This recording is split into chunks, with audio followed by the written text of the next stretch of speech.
What is up, everyone? Welcome to the Football Chatbox. My name is Ryan, and welcome to the Game Week 11 podcast episode number 123.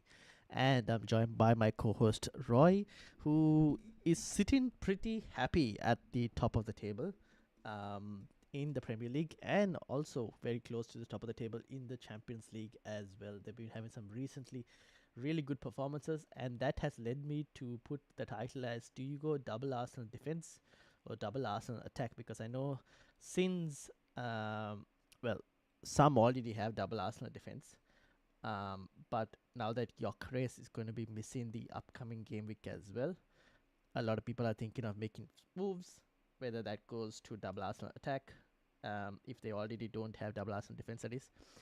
Some have also thought about triple Arsenal defense, but we'll get to that later.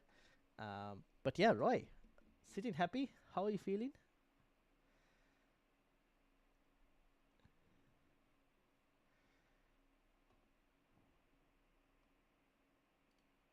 Oh, wait, one second. Hold on. Your audio is not going through the. Okay, let's go again. Let's go again? Yes. Oh, yeah. Okay. So far, so good, I think. Yeah. The funny thing is, one of my friends asked me a question today, is Premier League's Arsenal to lose? Yep. So I was like, oh, after 3 years finishing second, I'm not calling anything this year. Yep. I'm just going to wait and enjoy the football and see where that takes us. Fair enough. But so far, so good. We're Yep. talking about double defense or double attack or even triple defense. I think if it was me, I would go defense then attack. Ooh. Because a lot of Arsenal players can score goals. Yep. Whereas defending, Gabriel can score goals. I think Timber is getting very close to score goals pretty much every single game because he's always getting to the right position at the right time. Calafiori as well, he's always there. He's everywhere. So there's more chance the defenders score goals than the strikers at the moment because we don't have a striker. Fair enough. Marino is going to be a striker, I'm sure, against Sunderland. Yep. And that's the only option we have. I guess. So the reason now I've got on right now is the projected clean sheets and projected goals from game week 11 to 16. 16 I think being where we get that 5 free transfers as well. Now Arsenal are obviously top here, 2.7 in terms of total, 2.7 clean sheets compared to the rest. So like it's a in the next 3 games at least, next 6 games they're expected at least 3 clean sheets minimum compared to the rest. How many clean sheets we had for the last 7 games? Yeah, I know, it's insane. You haven't the data is just mind-bogglingly. it's getting to that elite stage. I remember we had this discussion before where your defense, not last season, I think it was the season before, where we were getting to a point where the defense was only like, it was like the XG numbers were like 200 minutes or something in terms of XG conceded. It was like so good. So it's getting to that stage again. But now in terms of the thing is, this season it's slightly different, right? Because this season you have DEFCON as well. Yeah. And the reason now when I say double attack, I probably don't mention it. I guess it's more related to a Declan Rice maybe, rather than a combination of Eze plus Saka. Yep. And that's where I want to know, like, do you go for like a Declan Rice who, if Arsenal clean, will still get that 1 clean sheet point, right? Compared to a Timber or a Calafiori. Now, Timber, obviously, like you said, Timber and Calafiori both have their chances of getting an attack and return is there as well. Calafiori obviously has been getting subbed off quite often at around the 70th minute for like Miles Lewis-Kelly to come on as well. Yeah. It's a difficult question, I think, because Declan Rice has all the set pieces. Yeah, that's the thing. I think Declan Rice is a good shout. If you already have Gabriel and attacking wise, I I'll definitely go with Saka because he will play the whole 90 minutes if he's not injured. So the basic question is who else you should pick? Yes. Right. Declan Rice, I think, is a good shout. So do you go like Declan Rice? The people in the conversation are like, obviously Declan Rice, you have Rhea, you have Timber and Calafiori as well. Yep. Now, obviously, Rhea is in there because of the reasons being like just in case, because there will be midweek fixtures as well that come now because we're entering December period. So if in the case, like, let's say Miles Lewis Kelly gets a game, or Ben White gets a game, right? He's ahead of Calafiori or Timber. Rhea, on the other hand, is not really going to be rotated as much, right? For Kepa, that's not really necessary. So he also enters that conversation. But then I look at Rhea and go, Arsenal have. Now we were talking this off before we went live that he's only made like one save every game since the United game, and then you go, okay, he's not going to get you save points. You're paying like 5.5 for purely 6 points. Yeah, I think Timbers has got his position pretty much settled. I don't think Ben White is going to play too many minutes in the Premier League at this stage because we do have Champions Leagues and Carabao Cup. And I think that's Timber is very, very important for Arsenal at the moment. He's probably by far the best defender we have. After Gabriel. Different qualities here. Gabriel is different. He's totally different, right? So he's unique. But in terms of purely defender, he is solid. Yeah. And I mean, it is definitely between Declan Rice, Timber, and Eza. These three, long term or short term, you can go with Merino. If you want to keep this person for 2 weeks or 3 weeks, Merino is a good shout because Gyökeres is injured, and Merino is the only attacker we have, and he's been scoring goals like crazy. The last time I checked, he scored around 20 goals from January 25 to now, this calendar year. But for the club and country, he's got 21 goals and 25 goal involvement. That's crazy for a midfielder. Yeah, that's so he will be outside. Yeah. So basically, Declan Rice, Timber, Eza, and Merino. Those are the four. One out of four. Yeah. Now, so when you mention it like that, because now I have in my team, I can't get to Timber because I've been priced out. Yeah. So for me, it was like between Calafiori and Declan Rice. I mean, Calafiori. I'll go for Rice for sure. Yeah. See that's the difference. So that's why I wanted to tile it like that, because do you still go like Calafiori or do you go Declan Rice in that specific situation? That's why I don't know if there will be others as well priced out. I don't know, but it's just that question mark that I also had. I think Rice has scored the minute. He's got the set pieces, and he can score goals. So he's kind of like a super player. He just does everything, right? He's everywhere. He does everything. Yeah. I mean, funny enough, you talk about defending 2 years ago compared to this year. I think the main difference is just think about Arsenal as a boxer. When a boxer's starting up, like a good boxer, when the boxer is young, not too much experience, they'll focus a lot on attacking. Yeah, they'll hit a lot of shots and not defend. A lot of shots, and defending probably is a second thought, right? But now I think Arsenal is getting to this middle level, and he understands defending is so important. So therefore, if you watch Arsenal play 90 minutes, you can see at the start of the games, they're usually quite cautious, especially in the Champions League. Even the first 20 minutes, they're very, very cautious. He's basically testing out how this team wants to play, then react to that. That's why sometimes Arsenal score the first goal, usually set pieces, because we're actually being quite pragmatic and cautious about the other team. Then try to slice them open once we figure them out. So that's Arsenal this year has been quite smart about that.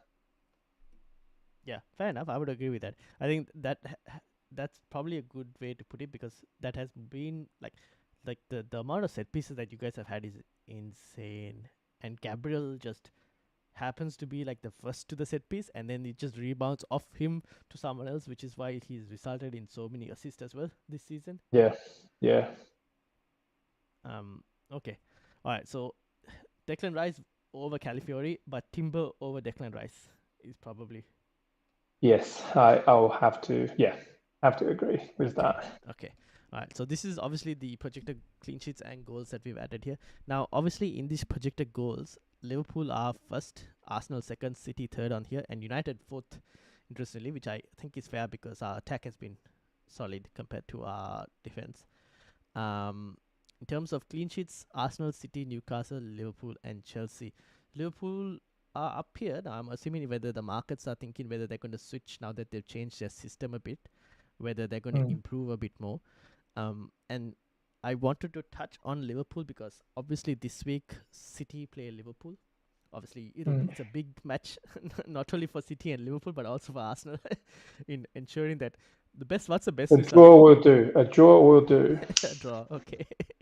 So I want, because a lot of people will be looking at captaincy this week, and captaincy is going to be a big point. And the question is whether Haaland can make the most out of getting goals against Liverpool. Now, Liverpool this season, at least from what it's seen like, is their Achilles heel has been basically long balls, or teams that are willing to play long balls. So I went and had a look. This is from Markal Stats on Twitter. He has a Markal Stats bot account, which basically puts out these passing network maps. So for those of you who are listening to this on the audio, if you're on Spotify, you can see the video. But if you're on Apple Podcast or Amazon Music, you might want to come to YouTube for this. But basically, in the passing network, this is the one on the left is obviously Liverpool versus Real Madrid, and then the one on the right is Liverpool versus Aston Villa. Those are their two wins recently. We also have their losses against Brentford, Chelsea, and United as well, but we'll first focus on the two wins. Now, the initial things that kind of stand out here are Liverpool as a team are higher up in terms of the pitch. Their entire 11 has been moved way more higher. In the Real Madrid picture, I don't know if the mouse is visible on YouTube as well when I do this. Hold on, let me have a look and see. But if it's not, no, it's not visible. Okay, but anyways, the chat will have to follow through. Basically, in the Real Madrid versus Liverpool one, the midfield, number 10 you have McAllister, number 8 you have Szoboszlai, and number 38 is Gravenberch. They are they're heavily involved in terms of linking up play. Alongside number 7 is Florian Wirtz as well, who's also getting highly involved in terms of play. So they've got a lot more involvement in the Real Madrid and the Aston Villa fixture as well, where McAllister is involved quite a lot alongside Szoboszlai and Gravenberch, and they basically link the attack, the midfield. The other thing to note is in both these games, the opponents didn't really play that many long balls. However, these teams are more reliant on or their philosophy is more playing out from the back, which is how Aston Villa basically they lost the game purely because they tried to keep playing out from the back. They fell to to Liverpool's pressing, and the press resulted in Liverpool obviously scoring goals, which is why I think also the team as a whole is higher up in terms of average positions, because they press a lot against these teams because these teams don't want to go long. Yeah. Now, I mean, as an interesting fact about the first graph is the number of passes Liverpool have. Yes. They seem quite similar, but against Real Madrid, they have much less passes. Yeah, that's fair enough. Higher quality of opponent, right? Probably. And like I said, because the number of the thicker the arrow, the more passes between those players. Yeah. So higher quality of opponent results in obviously less number of passes, but still midfield heavily involved. And also higher up the pitch, because they are able to press the teams, Yeah. because these teams unfortunately don't play long balls. Now I went and had a look at the number of long balls as well. In the Liverpool versus Real Madrid game, interestingly, Liverpool actually had more long balls than Real Madrid did. So, and the other thing is the number of long balls in these two games were less than 40 attempted by the opponents. Success rate obviously is varied, but the number was below 40. Whereas if I was to go into the games that they lost, the number of long balls by the opponents was above 50 per from each of the opponents. Like it varied from like 60-ish to 70-ish, depending on the opponent. So a lot more long balls played by the opponents in that game, which also, interestingly, Liverpool's number of long balls also went up because of that. I don't know if it's just it ended up becoming like a basketball game, but going just back and forth because of that. Now, in the games that they lost, because the opponents playing long could also mean, maybe you could also take it as like their midfield not being that great, slot maybe adjusting the system a bit too much as well, potentially. Now, this one, the games that they lost, their team is more deeper in terms of the backline and all. Like you can see, it's visibly shown that it's way more deeper. The midfield is also not as involved that much. So, for example, the one against Brentford, you have number 17, which is Jones, alongside number, where is who is number 7? 7 is Wirtz, who is obviously in the middle playing here. So you have Jones. Sabosla is number 8, who is covered by Ekitike, playing in a very similar position as well. So you could also say the shape isn't that great because players are getting in each other's face as well. And where they didn't have Gravenberg in this one at all. So it's more like two. You basically have two, instead of a midfield 3, you have two, like a pivot, a midfield pivot instead, because Wirtz is not as Wirtz is not really a box to box or even like a central midfield player, right? He's more of a number 10 / Number 10, wide player. So you only have like a midfield 2 more in this game. The same thing against Chelsea. You have number 10 McAllister, number 38 in Gravenberg, and then you have Szoboszlai, who is way further up compared to his two midfield. Yeah, there's a huge gap between the attackers and the defenders. Yes, exactly. That's the other thing. So if I go back, it's more compact. The team is more compact, whereas here there's a huge gap, and the attackers are not as involved because of that in all the losses. The same thing against United as well. Like you have Gravenberg and McAllister, Gravenberg and Szoboszlai next to each other, but McAllister is like further away from them, and they are not heavily involved, which means the attack is not as heavily involved, so it's all disjointed. Now,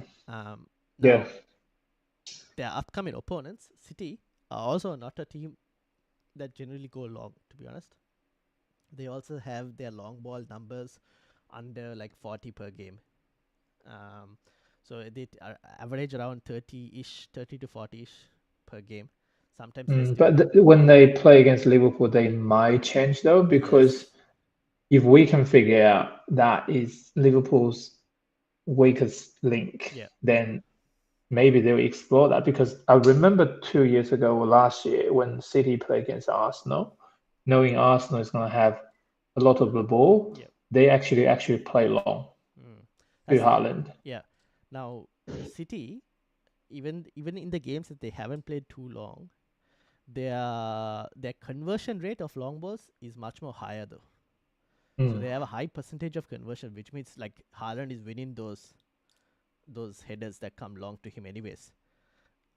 So that's what's going to be very interesting to see this weekend, to see whether City will actually increase their number of long balls, which and they have the target man to do it as well. In terms of playing Haaland, that's not an issue. Whereas if you were to look at Aston Villa and Real Madrid definitely don't have the target man to like go long. No, they don't have a striker that's tall. Like that's not possible for them.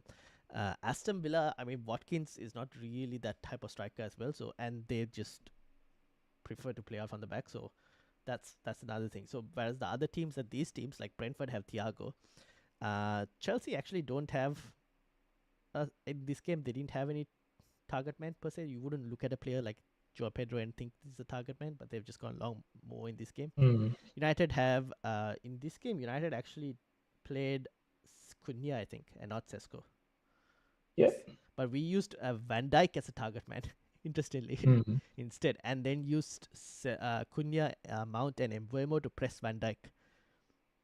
So it will be interesting to see how City approaches like against Liverpool. But if they do go long, they should find more success, which could result in Haaland potentially getting a couple goals at least. Yeah, I think City, they're pretty good at draw players in and long ball out. They do that quite often. What's your prediction for the game? Okay, let's get it. So I still think City will win. I would probably go. I'll probably go 2-1 or 3. If they go long a bit more, I'll say 3-1 to City. If they don't go as long as much and like maintain their usual average against every opponent, then probably I still think 2-1 because I don't think this Liverpool defense is that great. No, they're not. I mean, I suppose we'll talk about the captaincy later. I mean, Haaland, when they score 2 or 3 goals, I'm sure Haaland will involve in 2 or 3 of them, right? So, yeah. He's been involved in a lot, and I think City's main problem, or at least Pep was also saying, where he would have loved someone else to get goals apart from just Haaland, because Haaland, until I think yesterday, where Foden got some goals, I think City's second highest goal scorer was own goals potentially, because it was Haaland just scoring most of the goals. Yep, I made a mistake last week by Captain Saka. That was unlucky though. He should have scored. I know he should have scored 2 or 3 for sure. Yeah. Anyway, so that I still expect City to win this game, but that all depends on whether you think, like, if we think that Haaland and City will go long, then I think Haaland's a good option in terms of captaincy. If they don't, I think it'll be a much more tighter, tougher game. Yeah, it really depends on how Liverpool approach the game. If they approach the game defensive-minded, might be a very low-scoring game. But I just can't see Liverpool doing that. No, their defending are not that good. No. They probably just going to be counting on attack. Yeah, but I don't think Arne Slot will now change the system. He will play that midfield 3 that has been working now so far, because they've got 2 wins now under that. It's more of who will play on the left, whether it'll be Gakpo or Wirtz. I think Wirtz has played quite well in the last game. I think he'll probably start again. He still hasn't scored a goal yet, has he? No. He's got a couple of assists though. So he's got that 007 out. Right. But that was against Frankfurt. He had to just go and play a German team to be able to get some results. But yeah. But I don't think he's scored yet. No, probably not. So it's more of like, I guess Wirtz might be on the left, Ekitike up front, and Salah on the right is probably what I'm expecting. Yeah. So where we're talking about City and Liverpool in terms of the players in the City team, I mean, Reinders hasn't really been playing that many minutes. No, apparently he's been having a knock as well. Also, he hasn't been as like when we got him at the start, he went off really well, started well, and then hasn't really gotten much. I mean, he's been getting chances, but he's not been converting it as much anymore. And at this point, looking at City, I just think the only City player I want is Haaland and no one else. So Phil Foden, you don't recommend to pick him now? Or was his name Checky? Yeah, but you can't trust his minutes as well, right? That's the thing. Like Foden's minutes are better, but until more City players start getting in on the goals, there's no real reason to be going to anyone else except for just Haaland. Yeah. Because you have other midfielders who are, well, you don't have that many midfielders also scoring at the same time at the moment, because not many midfielders are actually stepping up. But it's just that the fixtures for City, they are there in terms of goal scoring. It's just that you have to, I guess, wonder if you're comparing Foden. You compare Foden to midfielders of same price, but like you have probably Bruno Fernandes, Mbeumo, Saka, all in that same price. Yeah, he probably go with Bruno, right? Yeah. Yeah, so you probably go for one of them over Phil Foden at the moment. True. So yeah, so that's City, Liverpool. We touched on it. We touched on Arsenal as well.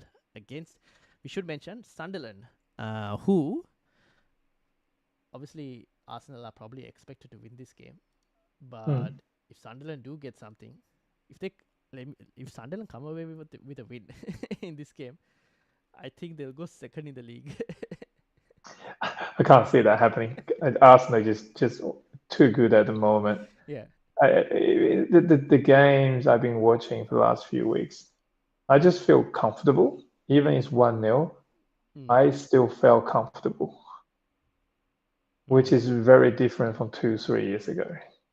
When we were 1-0 up, 70 minutes, 80 minutes, I would panic. But now I don't panic at all. It's just the way we play.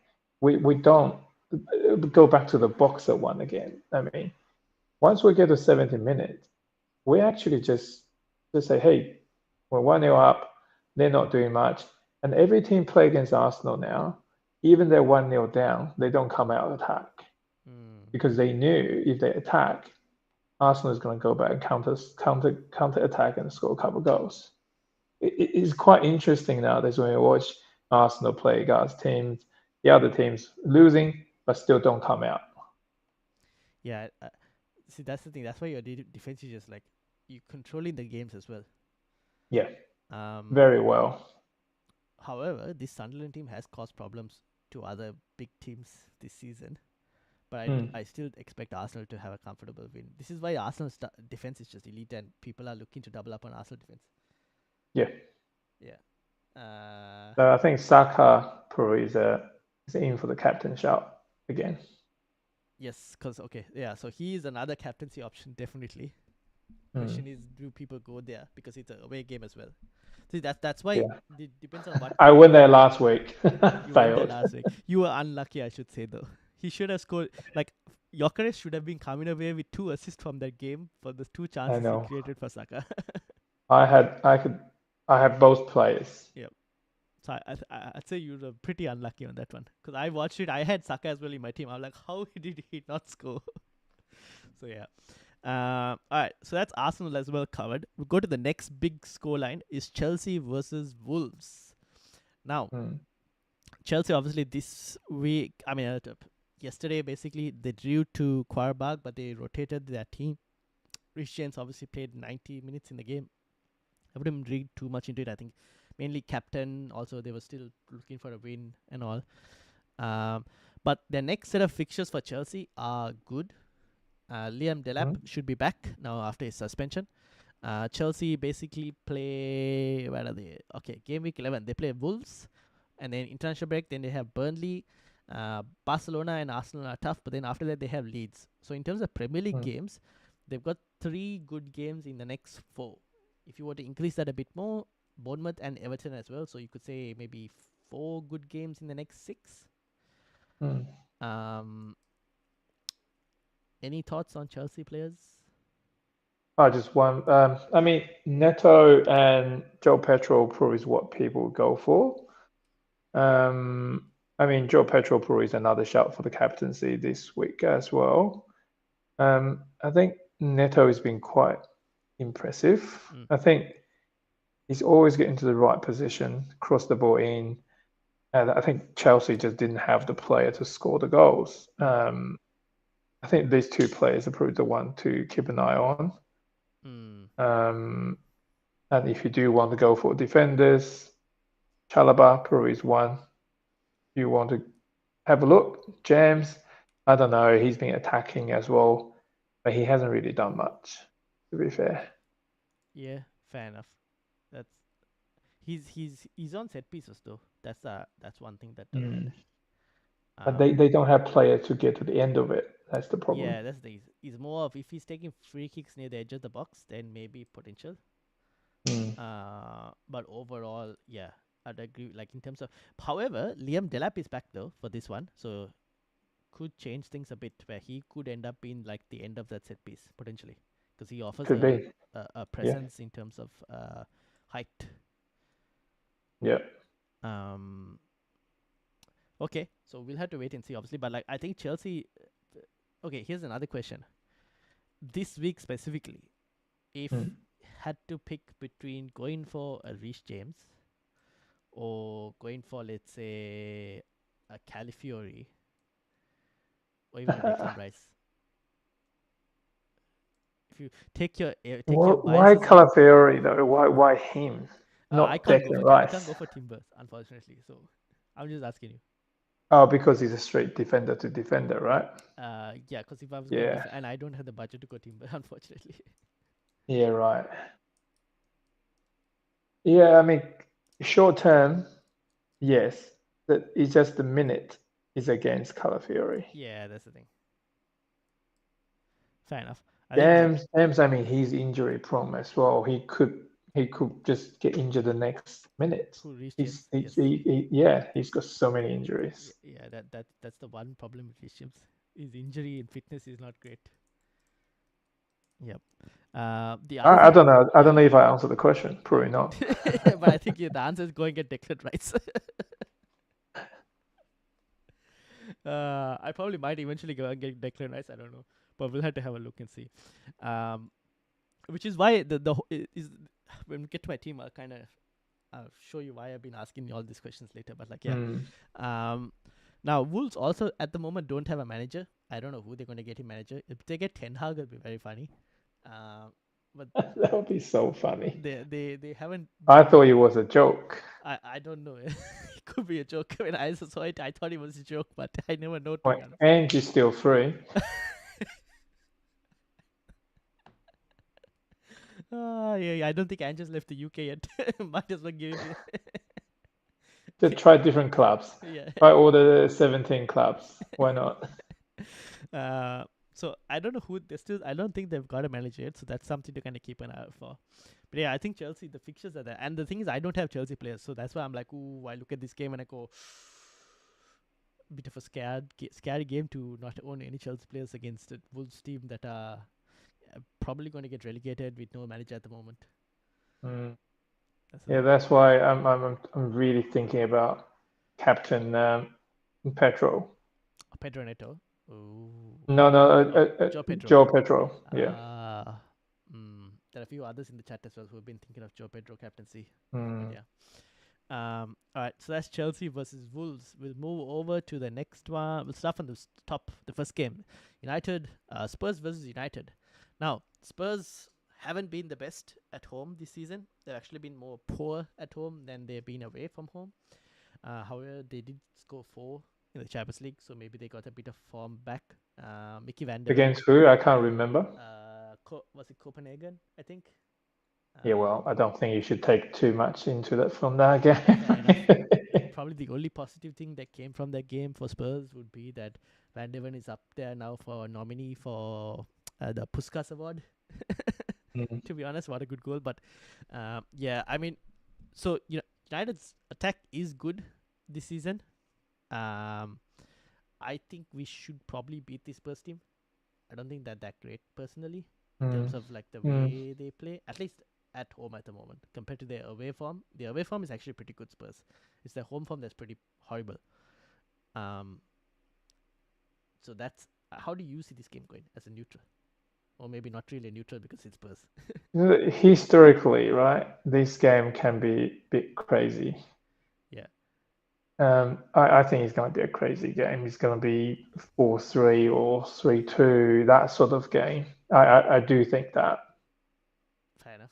His last few games against Spurs have won as well against United. They've had United's number in the last couple of games as well. But like, I feel like this is at the moment a slightly better United team than the last couple ones that. Exactly right. I think Thomas Frank is having pressure now. Yeah. To do something at home, and he won't go all out.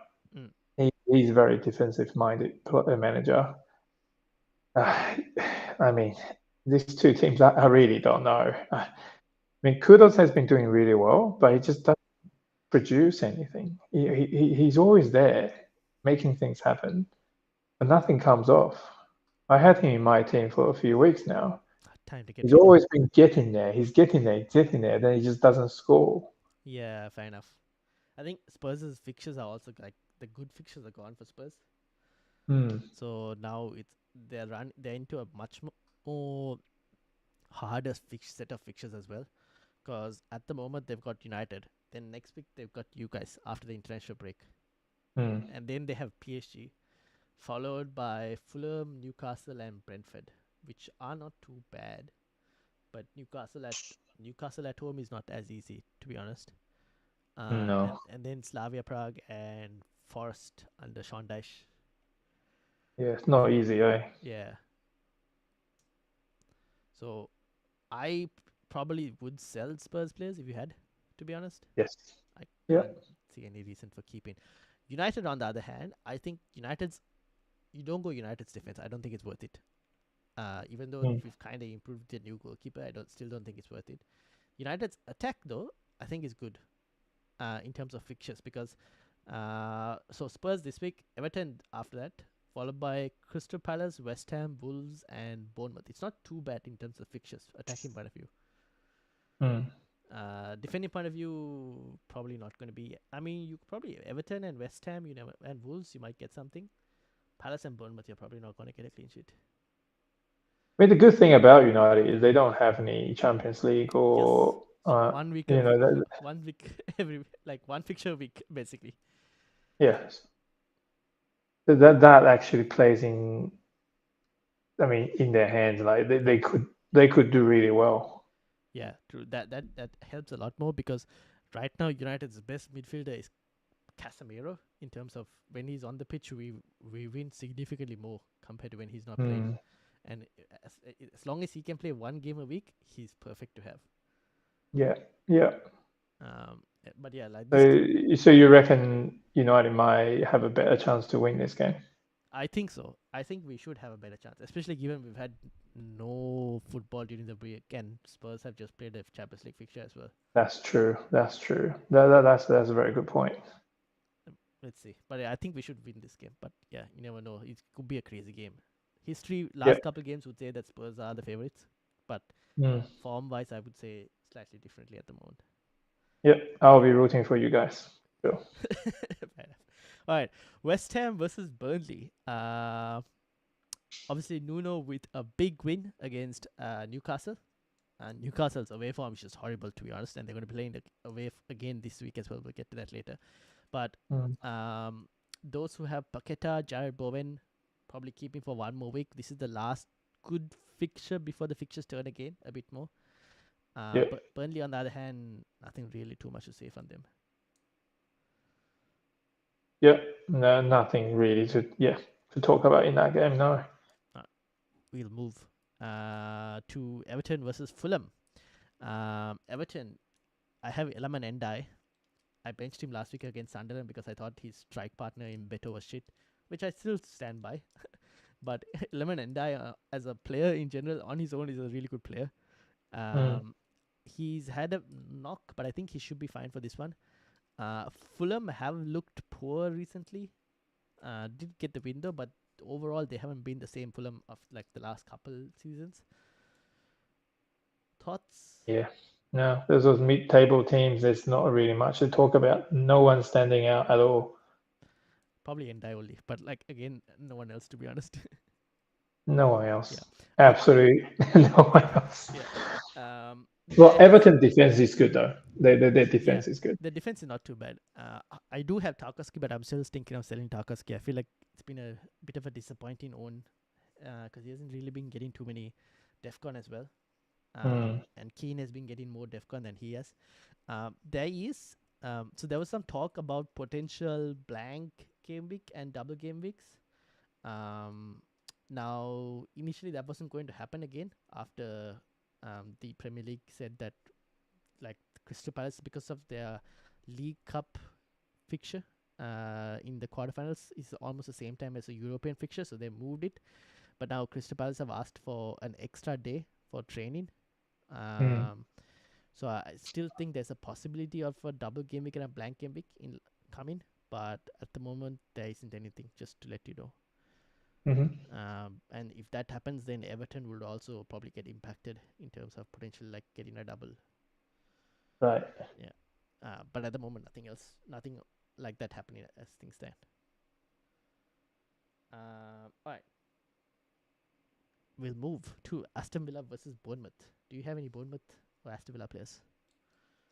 I do have Bournemouth players. What's he called? What's his name? Semenyo. Emmanuel. Yeah, Yes. yeah, I have him.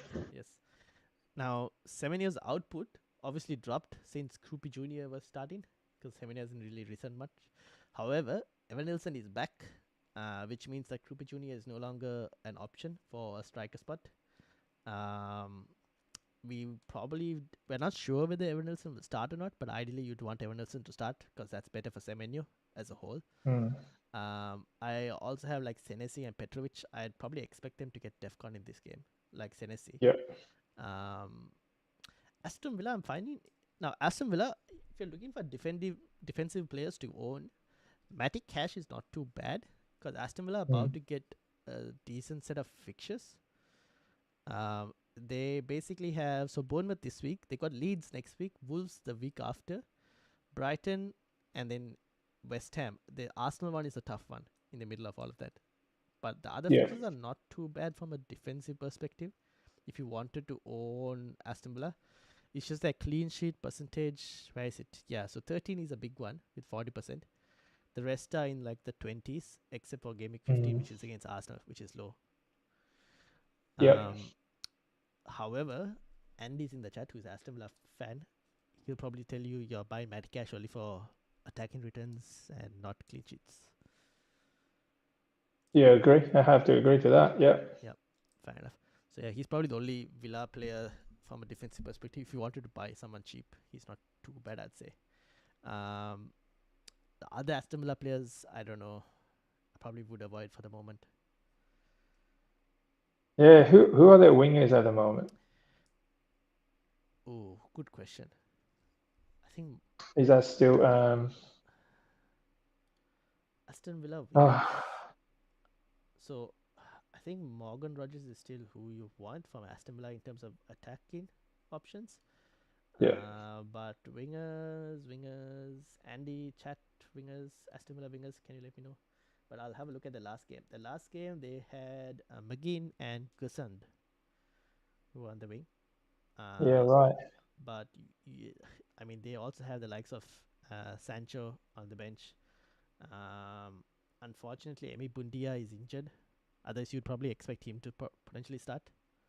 Yeah, I think Sancho's been playing a few minutes now here and there. Yeah, I think two. And Rogers has been doing the wingers role, right?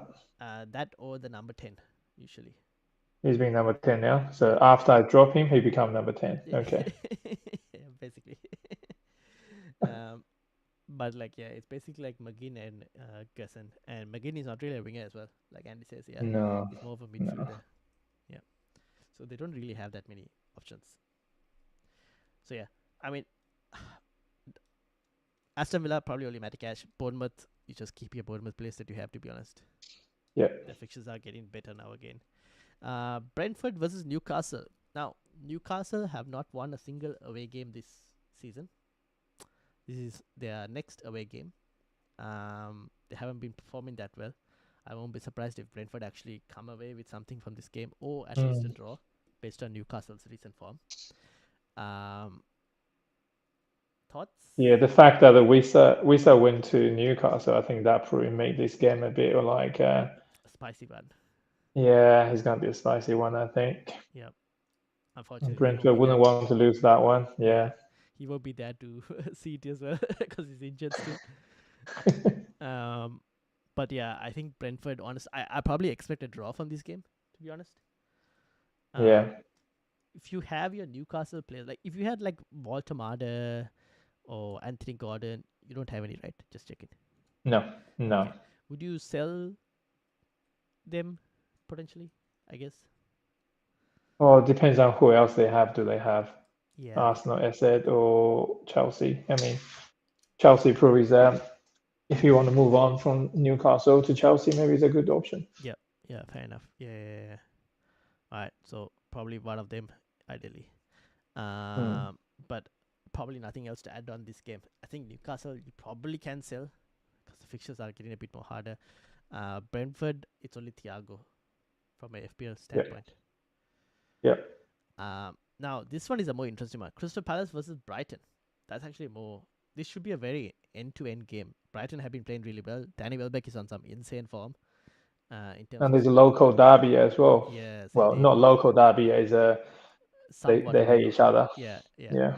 Yeah. And then Crystal Palace, Mateta is on incredible form. Yep. Ismail Sarr was another player who probably should have scored last week. He hit the post. And then Palace's defense has actually been not too bad. Like this, like every week, Palace they keep a clean sheet. I just lose rank because I don't own Palace defense, and Guehi and Lacroix and all have just been killing my rank. I know. I think if you want a cheap Crystal Palace defender, Chris Richard is a good one. Yes, he's also a good option. The only thing with him is he takes the long throws, so he's not on the end of the assist to the goal. But he's a really good cheap option. Yes, I agree with that. 4.5, I think. Yeah. If you're looking for a real cheap Palace player, Richards definitely. If you want slightly more potential chances for attacking threat, then it's either Lacroix or Guehi. Yeah. But yeah, Palace defense in general pretty good. The thing is, like, do you expect this game? They probably don't keep a clean sheet. Like, if I was to go a defender, I would have probably gone for Guehi or Lacroix, one of them. But it's just that because they're playing Brighton, who have been on good form, I'm more looking towards like getting that Arsenal defender or Chelsea, the Arsenal midfielder or even like Chelsea defender or something like that. Yeah, 100%. If that's the alternative, yes, I'll go for that. Yeah. But Palace got good fixtures going forward, Yes, I think. they do. So obviously this week is Brighton, but then after that, they have Crystal Palace. They have Wolves after the international break. 13 they have United at home. 14 they have Burnley. 15 they have Fulham, and then 16 it gets harder against City. And then by then Ismail Sarr has also gone for AFCON. I should add. Right. So that after game week 16 that comes into play as well. So if you have Mateta and the defender, that's probably what you should do. Yes. Definitely not 3 Palace player. Maybe not now, but if you already have me, then if you already have Ismail Sarr and Mateta like me, then you still defender is not too bad. You probably have to eventually get rid of Ismail Sarr, but yeah. Yeah. Brighton, there are options. Danny Welbeck, like I said, has been on form. Minte got 2 assists as well. Cheap option. Another cheap option is they have I think his name is Mats Wifer. He's like 4.9 million. He is classified as a midfielder in FPL, but he does also play as a fullback for Brighton at times. So he comes away with a lot of DEFCON as well. Yeah, he plays as their right back. So last week he got an assist, comes away with DEFCON as well because of playing in like that right back spot. He's interesting. Yeah, so he's also not a bad option. He's at 4.9. And then the guy who scored 2 goals is Gomez last week. He's also at 4.9, but his minutes are a bit more sketchy, I would say. I don't know if they're... Yeah, he's more involved in the Carabao Cup, I think. Yeah, so I prefer, like, if you're looking for an absolute cheap option, I probably prefer the right back at the moment just because of, like, his, like, minutes are more regular. Yeah. So, yeah, should be an interesting game, though, I'll add. This should be a very interesting game in terms of results. And then the final one, Forest versus Leeds. Leeds away from home are pretty bad compared to when they're at home. Forest, Sean Dyche is getting his band back together, playing it's almost like Nuno never left. Yeah. So probably expect a Forest win in this one. Yeah, I think so too. I think he's turning things around. Yeah. So yeah, that's but I wouldn't go and buy either team. No. All right, that's it. Anything else to add? Captaincy. Oh yes, captaincy. So Saka, Haaland, Joe Pedro. Saka, Haaland, It's Joe my Pedro. top three. Yeah. Your top three. I'll probably go Haaland. I'll probably have Saka in there. And I'll put Yeah. a spanner. I'll put Brian Mbeumo Ooh. against Spurs. Right. Oh, okay. I mean, Joe Pedro could be, but I don't know. Before the game against Spurs, Joe Pedro hadn't taken a shot on target for I don't know how long, 7 or 8 games. He hadn't had a shot on target. Then he meets Spurs and he goes and gets like 5 shots on target. So I don't know if that's just Spurs being Spurs, or if he's actually turned the corner. Who knows? So yeah, that's probably why I'm not putting him up there. Chelsea just like a Spurs in disguise, really. So yeah, or maybe even Bruno Fernandes is a captaincy shot, but like yeah, I'll probably have like Haaland first and then Saka second and then United Yeah, attacker. I agree.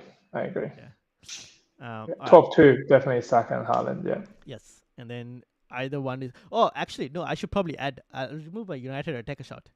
Haaland, Saka, and Gabriel.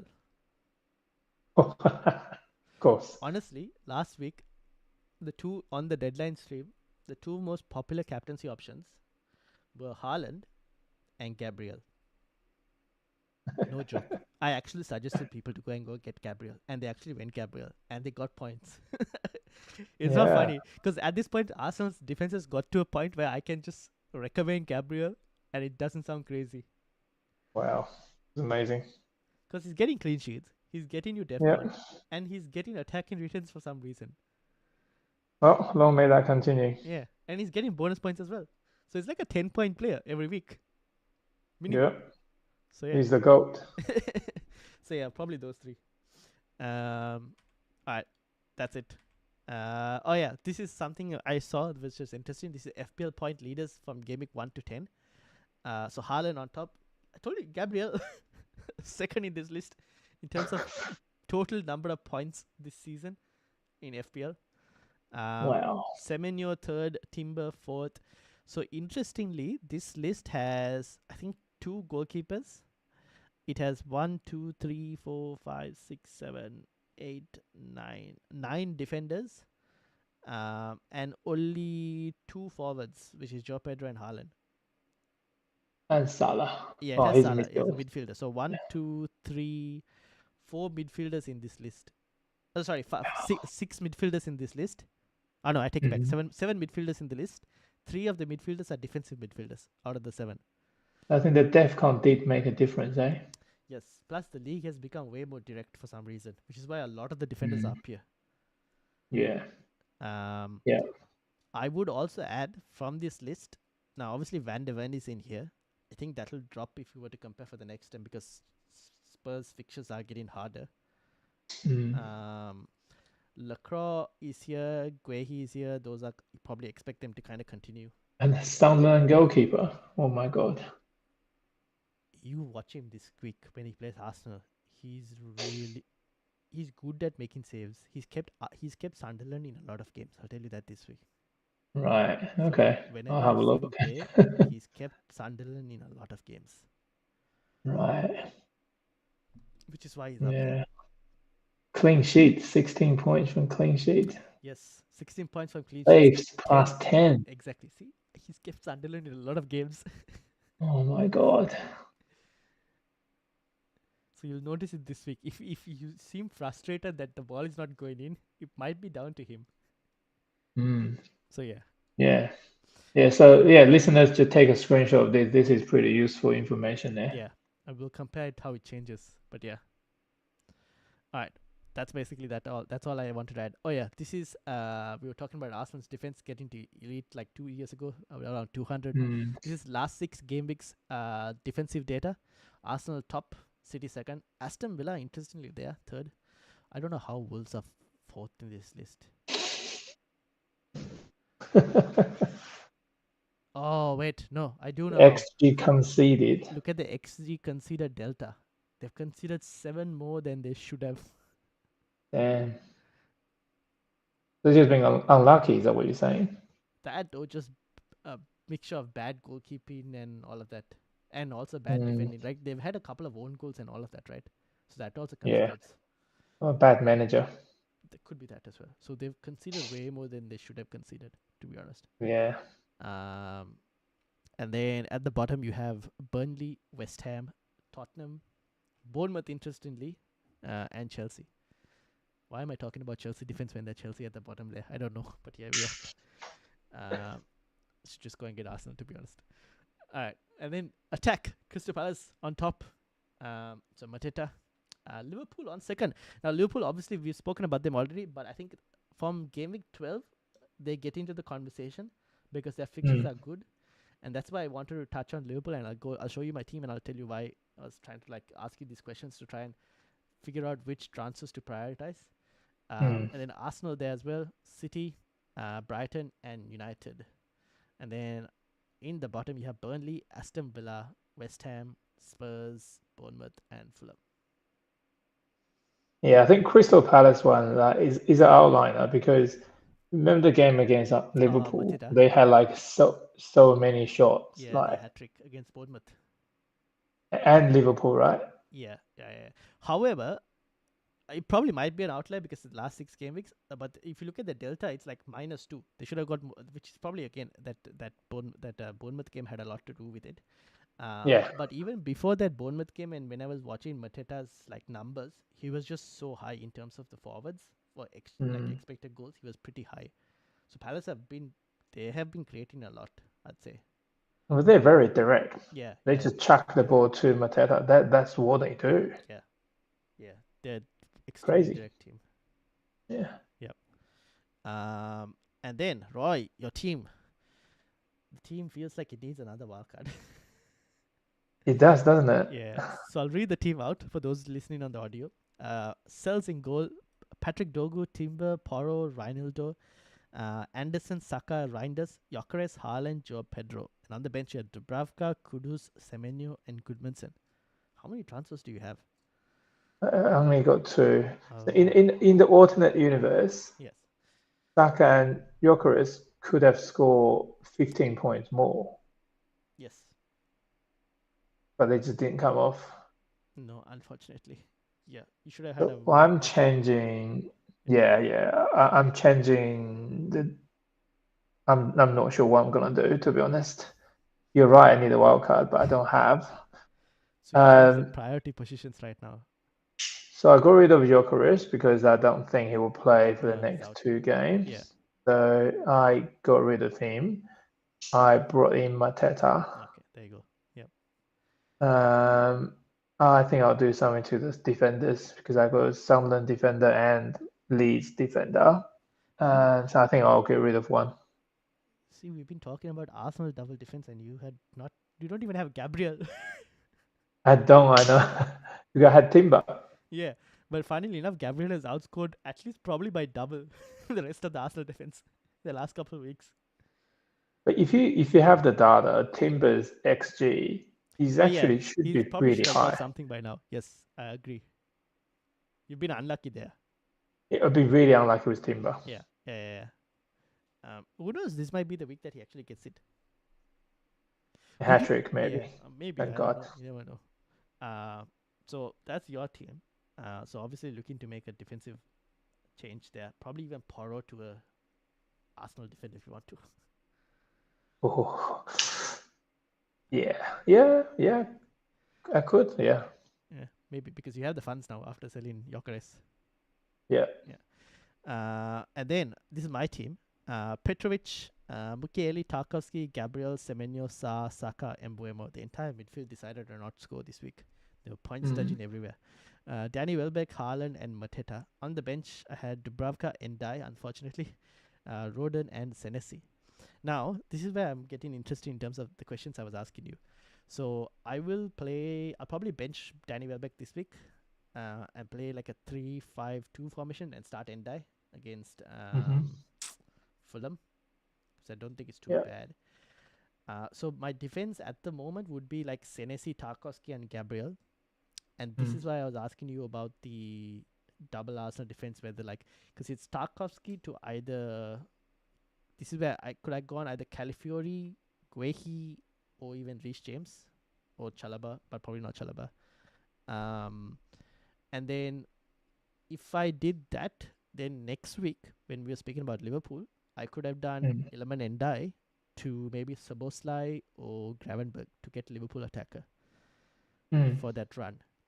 The other option, which is why I was asking about Declan Rice as well, is if I went Declan Rice, then I would have to remove either an Ismail Sarr or Semenyo, both not ideal given they still have good fixtures, to get a Liverpool attacker, or just not get a Liverpool attacker at all. However, this week I think like I need to fix my defense more than my attack, because I've been leaking points because my defense isn't getting me enough points compared to everyone else's defense. I have to agree. Yeah. I mean, Chris Richard is not a bad shout if you want to save some money for midfielder later. Yeah, I mean, I already have 0.5 in the bank. Unfortunately, Timber is like 0.1 extra, which is why I can't get to him. My other option is I could take a hit this week if needed. To get to Timber, I don't know what I'll do to try and. Nah, I probably won't take a hit. Yeah, I don't know. I have to say, this is the thing. If Timber was still 6 million, I would have gone straight to Timber. This is why I was asking you about the Calafiori versus Declan Rice. I could just avoid Liverpool attack and just not go for Liverpool attack, but yeah. Yeah, Liverpool attack is still not there yet. Yeah, that's the thing. The fixtures are there, but I don't know if the team is still there yet. So I could just like not go Liverpool attack and just like get Declan Rice. Do a defender. Yeah. Get the Rice. Yeah, get Rice. I think that. So the other question is, would you take a hit this week to get Declan Rice? Declan Rice and the Palace defender. Yeah, let's say I went like Tarkowski to Guehi and Ndiaye to Declan Rice. Probably not really needed because Ndiaye against Fulham is not too bad.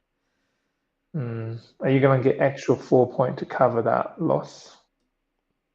That's the thing. Like, would Declan Rice get enough points against Sunderland compared to Iliman Ndiaye not getting anything versus Fulham?